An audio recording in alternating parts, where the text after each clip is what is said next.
por causa do aumento, né, no número de casos em todo o mundo, a OMS pode declarar a varíola do macaco emergência sanitária de preocupação internacional, como eu já falei. A doença já se espalhou por quase 40 países em pouco mais de um mês.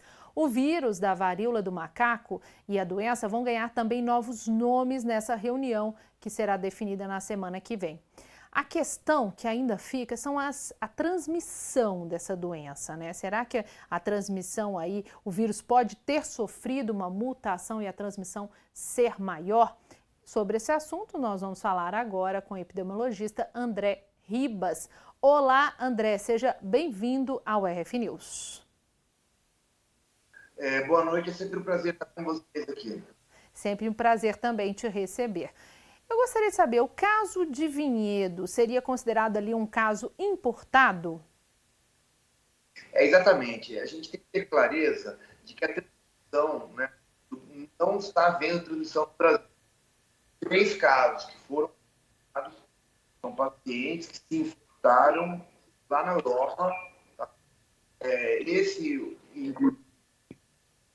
daqui da região, ele foi já fez o diagnóstico, coletou o material para diagnóstico. A gente está tendo um probleminha com o áudio, André. Parece que o seu áudio está falhando um pouquinho aqui, por exemplo, no estúdio, eu não escutei. Repete para a gente a última frase, ou ele ainda está conectado com a gente? Acho que ele está testando. Está conectado com a gente? Repete a última frase, por favor, que você disse aí sobre a questão desse caso de Vinhedo ser um caso importado, né? Porque o paciente viajou para Portugal. Exatamente, ele se infectou lá e até fez o diagnóstico lá, já veio com o diagnóstico para o Brasil. Sim, então é considerado um caso importado, então ainda não há a transmissão aqui no Brasil. E ainda há dúvidas sobre a transmissão desse vírus. Dá para a gente cravar ainda, ou ainda existe aí uma pesquisa que vai mostrar, a gente vai ter que esperar, aguardar para saber sobre isso? Olha, o que a gente sabe é uma transmissão fácil. A transmissão ela é fundamentalmente por contato e por contato próximo. Ou seja, pode ter transmissão por secreções, por sangue, por secreção respiratória, mas ele é fundamentalmente depende de um contato bastante próximo. Não é uma transmissão que ocorre como a Covid, que é uma transmissão pelo ar, que pode que a doença espalhe rapidamente. Sim, fragmentos do vírus da varíola do macaco foram encontrados, detectados no sêmen de uma série de pacientes infectados na Itália, levantando aí questionamento se a transmissão sexual da doença é mesmo essa possibilidade, afirmaram os cientistas do Instituto Spallanzani, né, nesta segunda-feira. O que você teria a dizer sobre isso? Será que é mesmo pela relação sexual que essa transmissão é maior? Olha, existe uma possibilidade de haver transmissão sexual e uma das evidências que uma parte significativa dos pacientes relata a presença em algumas clubes de troca de casais, clubes de swing, principalmente são homens que fazem sexo com homens. Então, essa questão do contato sexual está colocada.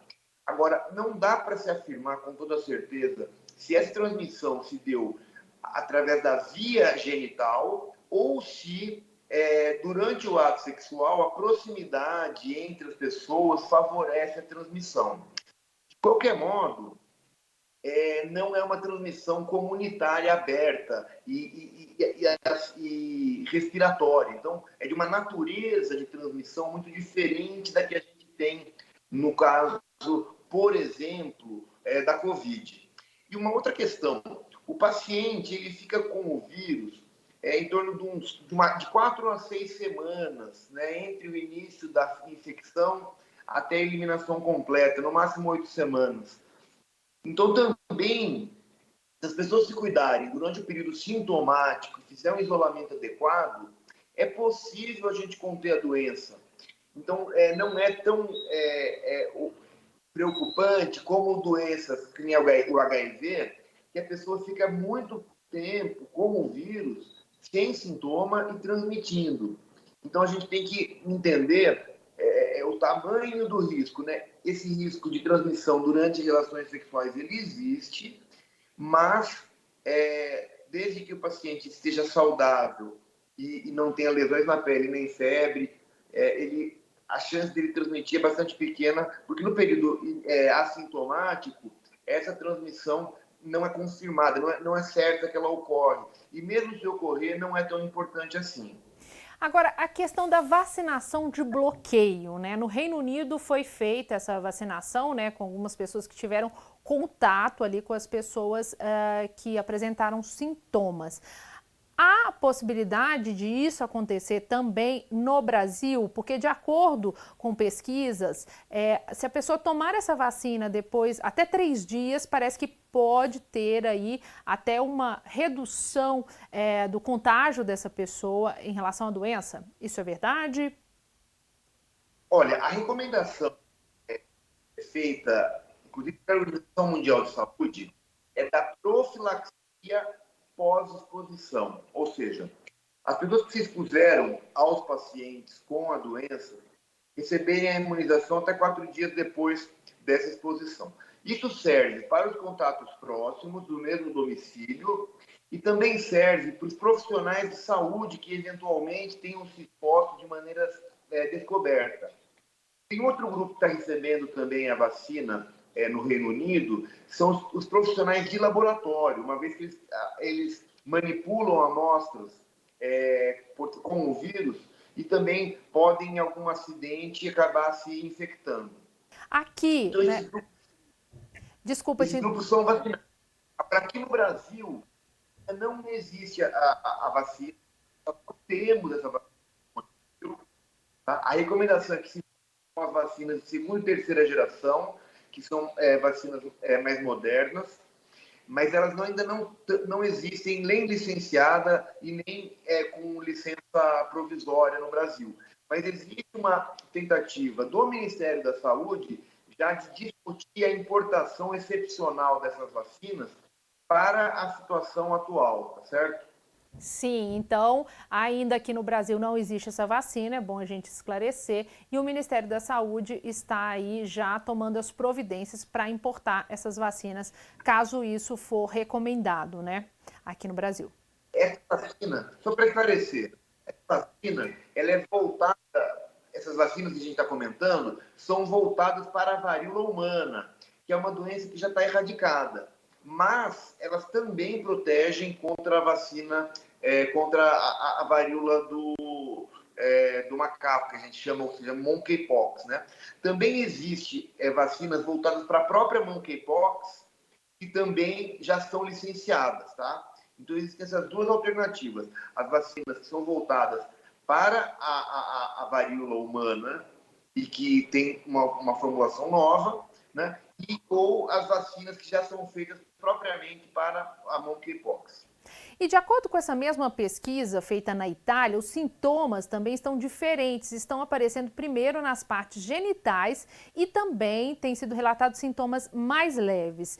Isso também procede aqui no Brasil ou não? Você não tem essas informações?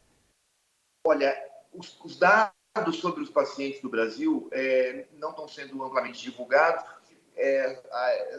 Inclusive para preservar a intimidade dos pacientes, mas teve um que deu uma entrevista numa grande emissora e foi possível identificar que ele tem algumas lesões e não são tão intensas. Agora, não dá para a gente saber se, nesse momento, se isso é alguma mudança no padrão do vírus ou se, casualmente, pelo fato de serem adultos que estão se infectando, né, a infecção pode ser mais branda. Porque as formas clínicas mais graves que ocorrem na África ocorrem em crianças pequenas. Tá? E tem uma outra questão. A linhagem que está em circulação, tanto na Europa, né, que ocorreu o surto na Europa e acabou vindo esses 3 casos para o Brasil, são de uma linhagem que é menos patogênica. É uma linhagem que é do oeste da Ásia, que principalmente originária da Nigéria. Tá certo? As linhagens que provocam mais lesões, inclusive a mortalidade maior, é a linhagem que ocorre na República Centro-Africana e na República Democrática do Congo. Ali sim tem uma linhagem que é um pouco mais agressiva e com uma letalidade, inclusive, um pouco maior. Mas até o momento não foi feito um grande estudo comparativo de linhagem dos casos causados pela linhagem do oeste da África, da Nigéria, né, com esses casos europeus. Tá? Os estudos iniciais apresentam formas clínicas brandas, mas não foi feita uma comparação estatística adequada para que a gente possa ter algum tipo de certeza ainda. Tá certo, então. Muito obrigada, doutor André. Fica aqui o nosso espaço sempre aberto para você participar. Excelentes esclarecimentos. Uma excelente noite para você.